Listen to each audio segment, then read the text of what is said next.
বিশ্বনবীর প্রিয় সাহাবী হযরতে আনাস রাদিয়াল্লাহু তাআলা আনহু বলেন, কাবার হাতিমে নবীজি হালান দিয়া বসা, আমি তাকায় দেখি নবীজির মনটা ভীষণ খারাপ, মুখটা মলিন, চোখের কোনা দিয়ে অশ্রু ঝরতেছে।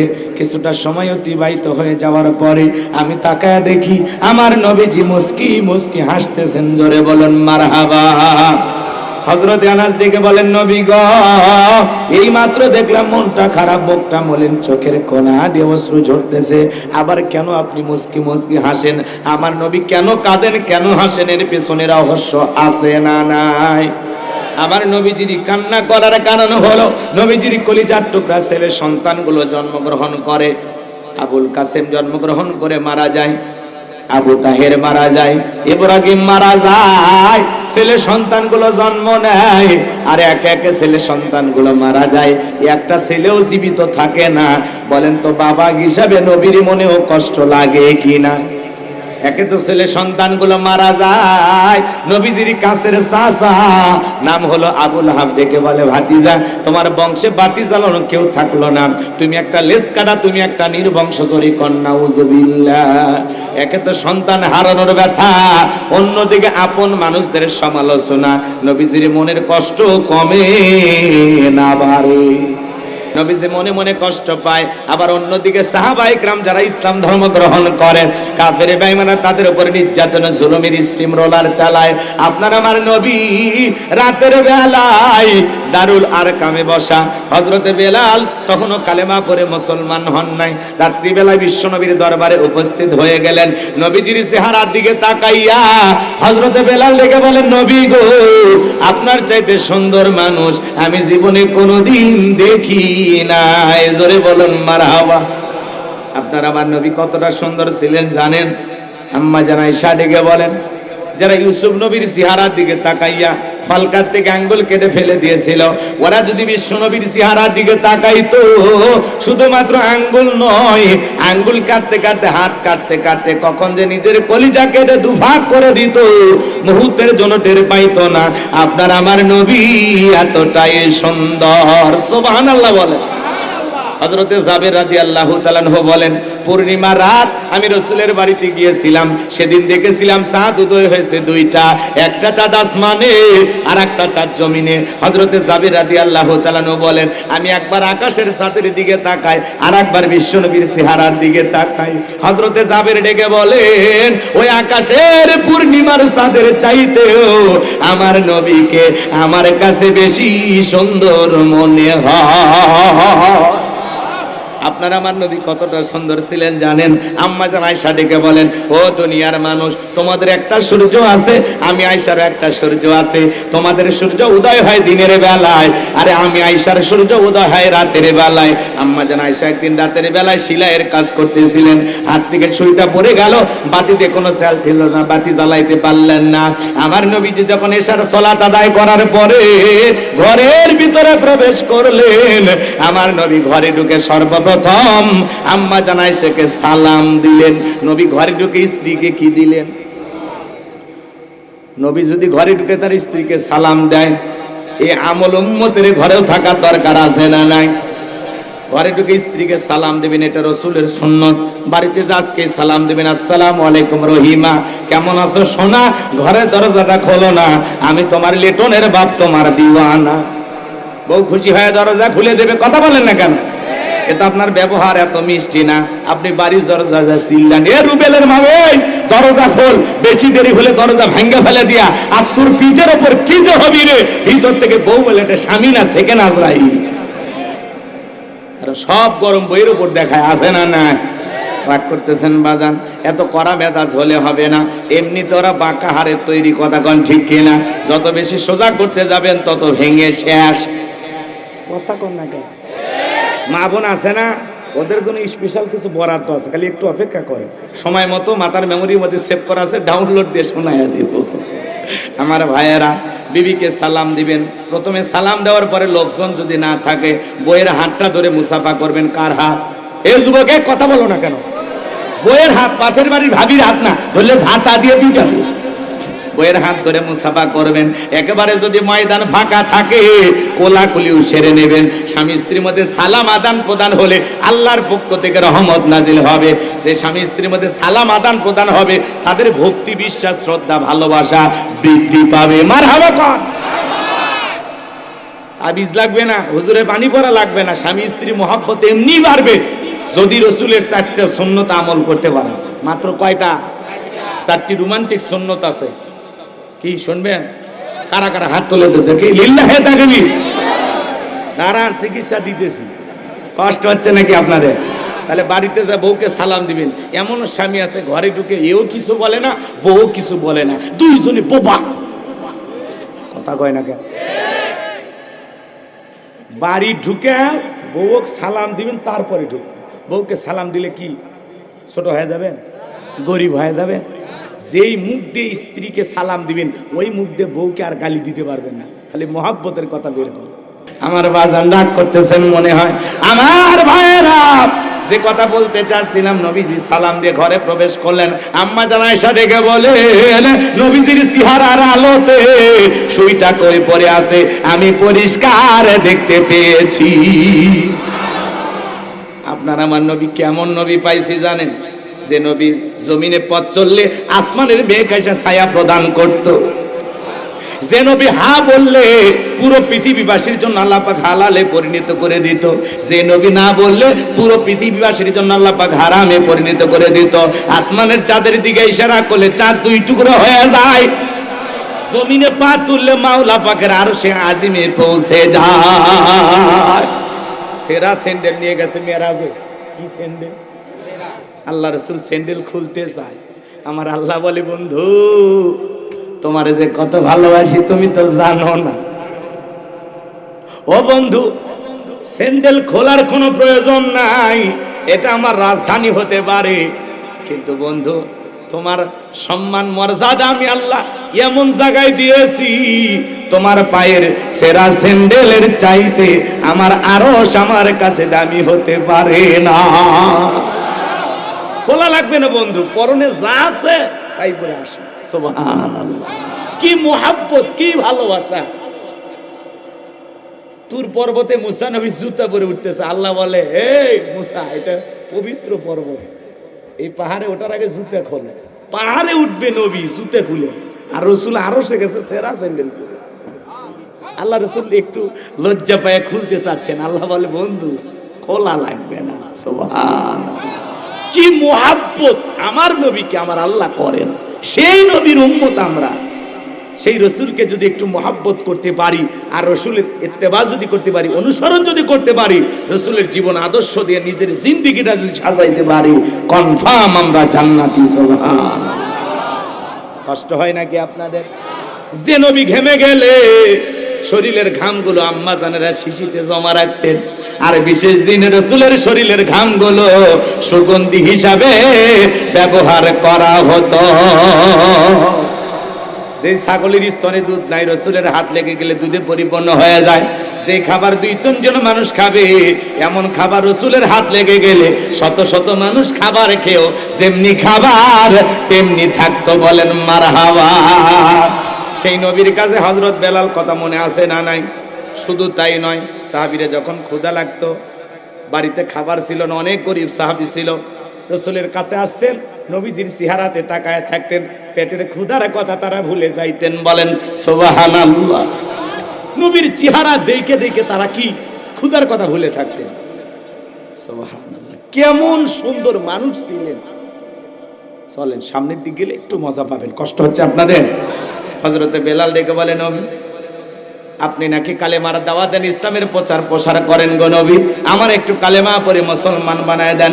বিশ্ব নবী তখন হযরত বেলালকে পড়া দিলেন, লা ইলাহা ইল্লাল্লাহু মুহাম্মাদুর রাসূলুল্লাহ সাল্লাল্লাহু আলাইহি ওয়াসাল্লাম। হযরত বেলাল কালেমা পড়ে মুসলমান হয়ে গেল।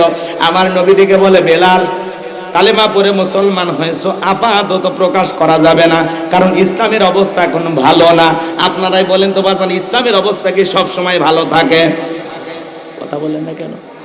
আজও তাম পৃথিবীর দিকে তাকায় দেখেন, তাম পৃথিবীর জালেমেরা ঐক্যবদ্ধ হয়েছে পৃথিবী থেকে ইসলাম আর মুসলমানকে বিদায় করতে। কথা বলেন ঠিক কিনা? আজও ফিলিস্তিনিতে মুসলমানদেরকে হত্যা করা হয়। ওই নেতানিয়াহু মুসলমানদের রক্ত নিয়ে খেলা করতেছে। মনে রাখবেন, নমরুদ ফিরাউনের যেমন পরিণতি হয়েছে, যারা মুসলমানের রক্ত নিয়ে খেলা করে ওই সমস্ত জালেমদের তেমনি পরিণতি হবে। জালেমদের জুলুম চিরকাল থাকে না। কথা বলেন না কেন? জালেমদের শেষ পরিণতি হলো পরাজয়, আর ইমানদারদের শেষ পরিণতি হলো বিজয়। কথা বলে ঠিক কি না? কিন্তু এই বিজয়ের পরটা একটু কাটা বিছানো, একটু কষ্ট করে সেই। আমার নবী বলে, বেলাল, ইসলামের অবস্থা ভালো না, কালেমা পড়েছো আপাতত প্রকাশ করা যাবে না, তার মানে ইসলামের অবস্থা সব সময় ভালো থাকে না। হযরতে বেলাল দেখে বলে, নবী, আমার জীবনের কোনো দাম নাই। আমার মনি বোমায়াকে আমি বলেছিলাম উর্দুম্বা ছাগল পেশাব পায়খানা করে দেয়, এই ঘরে থাকতে আমার বড় কষ্ট হয়। ওমায়ে ডাইকা বলে, বেলাল রে, উর্দুম্বা ছাগলের দাম আমার কাছে আছে, কিন্তু তোর মতো কালো হাফসি বেলালের দাম আমার কাছে নাই। জোরে কন্যা উযুবিল্লাহ। হযরতে বেলাল ডেকে বলেন, নবী, আপনি শুধু আমাকে দোয়া করে দেন, মৃত্যু পর্যন্ত আমি যেন কালেমার পথে টিকে থাকতে পারি। এই কথা বলে হযরতে বেলাল চলে আসলেন। পরের দিন সকালবেলা সূর্য উদয় হয়ে গেছে, অনেকটা বেলা হয়ে গেছে। বেলাল দরজা খোলে না। অন্যান্য চাকর বাকর যারা আছে এরা নালিশ নিয়ে চলে গেছে ওমায়ের কাছে, যা বলে, নেতা গো, এখন পর্যন্ত বেলাল দরজা খোলে নাই, তাই নাকি? বলে, হ্যাঁ, ঠিক আছে, চলো তো যাই। এইবার দরজায় ডাক্তার, বেলাল দরজা খোলো। হযরত বেলাল দরজা খোলে না, জোরে করে ধাক্কা মারছে, দরজা খুইলা গেছে। ওমায়ে তাকায় দেখে, যেই রাত্রিতে হযরত বেলাল কালিমা পড়ে মুসলমান হয়েছে, ওই রাত্রিতে উদ্দুম্বা ছাগলের কাছে কোনো পেশাব পায়খানা নাই। জোরে বলেন মারহাবা। এইবার উমায়ে দেখে বলে, হে চাকরের দল, বেলালের বিরুদ্ধে মিথ্যা অভিযোগ দাও। তোমরা যখন ঘুমাচ্ছিলে, বেলাল তখন ময়লা আবর্জনা পরিষ্কার করেছে, তাকায় দেখো না একটা উদ্দুম্বা ছাগলের কাছে কোনো পেশাব পায়খানা নাই। হযরতে বেলাল সাফ করেছে, পরিষ্কার করেছে, যাও, বেলালের বিরুদ্ধে কোনো অভিযোগ আমি শুনতে চাই না, যাও, নিজেদের কাজ করো। ওদেরকে তাড়িয়ে দেওয়ার পরে এক পা দুপা করে বেলালের কাছে গেলেন। হযরতে বেলাল দেলে পিঠটা লাগাইয়া জিব্বা নারাজিগিরি করে কার? এইবার হযরতে বেলালকে হালকা করে ধাক্কা মারছে। যখন জবান দিয়ে কালেমার আওয়াজ বের হয়েছে, তখন কালেমা শোনার সঙ্গে সঙ্গে ওমায়ে ডেকে বলে, এ বেলাল, তোর জবান দিয়ে কি শুনলাম? তুমি কি মুসলমান হয়েছ? হযরতে বেলাল ডেকে বলে, মুসলমান হয় যারা মিথ্যা কথা বলতে পারে না তারা। ওয়াকুলু কাউলান সাদীদা। মুসলমানেরা হয় সত্যবাদী, মুসলমানেরা কখনো মিথ্যাবাদী হতে পারে? ওনারা বলে, হেলিকপ্টার দিয়ে পানি দিয়েছিলাম, তাহলে সাথে শিশু মরলো কিভাবে? কথা কন না কেন? এজন্য বাজান মিথ্যা বলতে নাই। মুসলমান কখনো মিথ্যাবাদী হতে পারে না। মুসলমানের জীবন চলে যাবে, কিন্তু মুসলমান সত্যের পথে অবিচল অটল থাকবে। শোনেন কথা। এইবার ওমায়ে দেখে বলে, বেলাল, উল্টুম্বা ছাগলের মালিক বানায় দেব, থাকার জন্য ভালো ঘরের ব্যবস্থা করে দেব। হযরতে বেলাল দেখে বলে, ওমাইয়া, দুনিয়ার পার্থিব সম্পদের বিনিময়ে বেলাল তার ঈমান বিক্রি করবে না। আমি গতকাল রাত্রিতে রাসূলের হাতে হাত রেখে কালেমা পড়ে ঈমান গ্রহণ করেছি। এইবার ওমায়ে দেখে বলে, আমার কথা না শুনলে বড় নেতা আবু জেহেলকে খবর দেব। হযরতে বেলাল দেখে বলে, কোন বড় নেতা ছোট নেতা কাউকে গোনার টাইম নাই। আমি দুনিয়ার কোন আবু জেহেলকে ভয় করি না, আমি ভয় করি আমার আল্লাহকে। বলেন আল্লাহু আকবার। এইবার উমাইয়া বলে, নেতা, খবর খারাপ, আমার বাড়ির কৃতদাস বেলাল কালেমা পড়ে মুসলমান হয়েছে। তাই নাকি? বলে, হ্যাঁ, ঠিক আছে, যাও।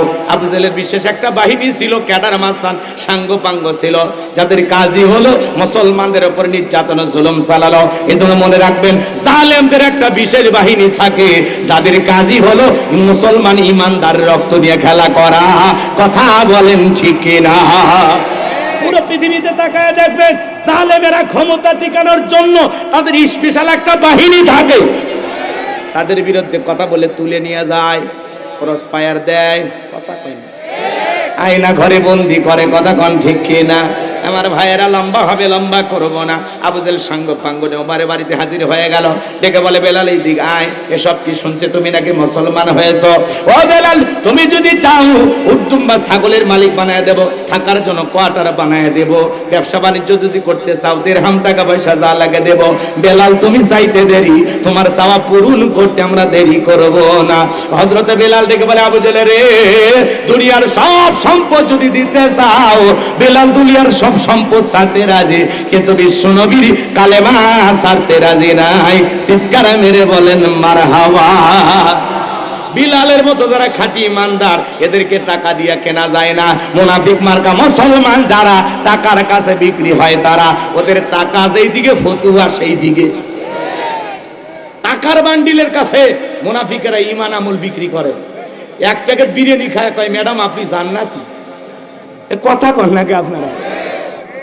অল্প করে বলতেছি, রাগ কইরেন না। এদিক খেয়াল করেন, টাকা পাইলে বৈধকে অবৈধ বলে ফতুয়া দেয়, কথা কয় না? আবার অবৈধকে বৈধ বলে ফতুয়া দেয়। এক কথায় টাকার দৌড়ের উপরে ওদের ফতুয়াও ঘোরে। ওরা জালেমকে সহযোগিতা করার জন্য ইসলামের আলোকে বলে হ্যাঁ হ্যাঁ জি জি আপনি যেটা বলেছেন এটা আছে আছে, অমুক হাদিসের এত নাম্বার পৃষ্ঠায়, জি জি জি জি জি, কথা কয় না কেন? ওদেরকে তাল দিয়ে সবসময় চলতো খালি টাকার লোভে, কথা কন ঠিক কিনা? রাগ করতেছেন মনে হয়? সামনের দিকে গেলে মজা টের পাবেন বাজান। আমি যে কথা বলতে চাচ্ছিলাম, আবু জেহেল ডেকে বলে বেলাল রে, সোজা আঙ্গুলে ঘিউ না উঠলে আঙ্গুলে একটু বাঁকা করা লাগবে। এই কথা বলে হযরত বেলালকে চাবুক দিয়ে পিটানো শুরু করা হলো। যুবকদেরকে লেলিয়ে দিল, যুবকেরা চাবুক দিয়ে পিটাইতে লাগলেন। এরা যত জোরে বেলালকে চাবুক দিয়ে পিটায়, বেলাল তত জোরে আল্লাহর জিকির করে। চাবুকটা পিটাইতে পিটাইতে কালো চামড়া গুলো ফেটে ফেটে রক্ত ঝরতেছে। ইসলামের প্রথম মুয়াজ্জিন কি মার খাইছে একটু শুনে যান বাজান গো আমার। আহারে, রাসূলকে কত মহব্বত করতেন বেলাল। এবার চাবুক দিয়ে পিটানো হয় হযরত বেলালকে। আবু জেহেল ডেকে বলে বেলাল, এই যে চাবুক দিয়ে পিটাইলাম, পিঠ ফেটে রক্ত ঝরতেছে, তারপর কি আব্দুল্লাহর বেটা মুহাম্মদ সাল্লাল্লাহু আলাইহি সাল্লামের ধর্ম ত্যাগ করবি না? হযরত বেলাল ডেকে বলে আবু জেহেল রে, মারতে মারতে যদি মেরেও ফেলে দাও জীবনটা দিতে রাজি, কিন্তু বিশ্ব নবীর কালেমা ছাড়তে রাজি নাই। জোরে বলেন মারহাবা। এবার আবু জেহেল ডেকে বলে বেলাল, আমার কথা যখন শুনলি না, ঠিক আছে, আবার শাস্তির ধাপ বাড়াবো। বেলালের পায়ে রশি লাগাও। হযরতে বেলালের পায়ে রশি লাগায়া উঠের পায়ের সাথে বেঁধে আরবির উত্তপ্ত গরম বালিতে ছেঁচড়াইয়া ছেঁচড়াইয়া ঘোরা হলো। আরবির বালিগুলো এত গরম, চাল দিলে মুড়ি হয়ে যায়। উত্তপ্ত বাড়িতে ছেঁচড়াইয়া ছেঁচড়াইয়া ঘোরা হলো। বাবলা গাছের কাঁটাগুলো জিহ্বার ভিতরে পেরেকের মতো মারা গেল। বিকেল বেলা নিয়ে এসে বলে বেলাল, চাবুক দিয়ে পিটাইলাম, পায়ে রশি লাগাইয়া নিয়ে ঘুরলাম রে বেলাল, এরপরেও কি বিশ্ব নবীর কালেমা ছাড়বি না? হযরতে বেলাল দেখে বলে আবু জেহেল রে, মারতে মারতে যদি মেরেও ফেলে দাও, বেলালের নিঃশ্বাস থাকবে যতদিন, বেলাল ইসলামের পথে টিকে থাকবে ততদিন। চিৎকারে মেরে বলেন আল্লাহু আকবার। এবার আবু জেহেল বলে, এই যুবকেরা দল, বিশাল বড় একটা পাথর নিয়ে এসে বেলালের বুকের উপরে চাপায়া দাও। এইবার বিশাল বড় একটা পাথর চাপায়া দিয়া আবু জেহেল মনে মনে ভাবলো বেলাল মারা যাবে। এই কথা ভেবে কাফেরা চলে গেল। হযরতে বেলালের বুকের উপরে পাথর, এরপরে জিহ্বা নাড়ায় জিকির করে কার? আর একটু ধরে বলেন কার? আপনাকে তো জিকির করার জন্য কেউ পিটাই না, মারে না, কেউ ধমক দেয় না, কিন্তু আমরা কপাল পরে আল্লাহর জিকির করতে অভ্যস্ত না, কথা কোন ঠিক না? ভাই, হাঁটতে হাঁটতে জিকির করা যায়, দোকানদারি করতে করতে জিকির করা যায়, মাঠে কাজ করতে করতে জিকির করা যায়। জিকির করার জন্য আলাদা সময় লাগে না, মনে চাইলে যখন তখন জিকির করা যায়। জিকির করার জন্য আলাদা ওযু করারও দরকার নাই, কথা বলে ঠিক না? সব সময় জবানে জিকির চালু থাকবে কার? আল্লাহ রাসূল হাদিস শরীফের ভিতরে বলেছেন, যার জিহ্বাটা আল্লাহর জিকিরে ভিজা থাকবে, ওই জিহ্বাওয়ালা মানুষ কোনোদিন জাহান্নামের আগুনে জ্বলবে না। চিৎকারে মেরে বলেন মারহাবা। ফাযকুরুনি আযকুরুকুম ওয়াশকুরুলি ওয়ালা তাকফুরুন। বান্দারে, তোমরা আমি আল্লাহকে স্মরণ করো, আমি আল্লাহ তোমাদেরকে স্মরণ করব। কৃতজ্ঞতা প্রকাশ করো, অকৃতজ্ঞ হয়ো না। তাহলে সব সময় জবানে জিকির চালু থাকবে কার? সুবহানাল্লাহ সুবহানাল্লাহ আলহামদুলিল্লাহ আল্লাহু আকবার লা ইলাহা ইল্লাল্লাহ সুবহানাল্লাহি বিহামদিহি সুবহানাল্লাহিল আযীম। মিজানের পাল্লায় এত ওজন বেশি, আসমান জমিন তুলে দিলে যেমন হবে, আসমান জমিনের পুরো ফাঁকাটা একবার বললে আল্লাহ তাআলা নেকি দ্বারা পরিপূর্ণ করে দিবেন। বলেন সুবহানাল্লাহ। হাদিস শরীফের ভিতরে আসছে, আল্লাহর কোন বান্দা যদি বলতে পারে সুবহানাল্লাহি বিহামদিহি সুবহানাল্লাহিল আযীম, জবানে হালকা কিন্তু মিজানের পাল্লায় ওজন অনেক বেশি। সুবহানাল্লাহ। তাহলে সব সময় জিকির চালু থাকবে কার? হযরতে বেলাল জিহ্বা নাড়ায় আল্লাহর জিকির করে। কষ্ট হচ্ছে নাকি আপনাদের? এখনো 15 মিনিট পাই আমি, ওটা অবশ্য করলে দোয়া করে দেবো আমি, আমার এত জোর নাই, কারণ কমিটির কালেকশন হয়ে গেছে, আমরাও আসছি, এখন যত দোয়া তাড়াতাড়ি করা আপনাদের মহা